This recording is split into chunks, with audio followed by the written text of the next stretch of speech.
Bahati, mimi mama yako nakuja mbele yako kukuomba msamaha. Ndio uliambia mama yako alikufa na si hata kupenda kwa hao watu pia wakwambia, kwa sababu mimi nikusana nikakupeleka Children's Home.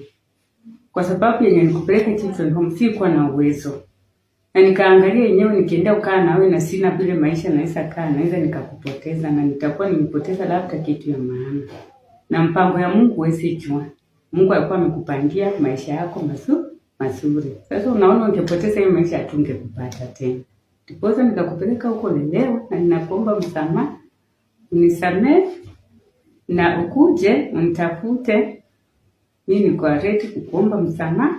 Hata kama ni wapi tieni kila kitu tufanye na nijue kweli wewe ni mtoto wangu. Kwa sababu nikikuona hata kwa TV, mimi nasimama tu kwa kichwa, roho yangu inafikiria mtu mtoto wangu. Inaichindia kinisumbua, yani kila siku hii kitu inanisumbua hata nashindwa nitakupata aje. Sina uwezo wenye nitaenda nikutafute, nimeshindwa vile nitakutafuta. Nimekuwa tu bahati nzuri ndio nione huyu pastor pia akihubiri pale. Ndio nikamtafuta Pastor Yohana, ndio nikakuja kwake kwa kanisa na akasema anisaidie. So bahati nakuomba unisaidie.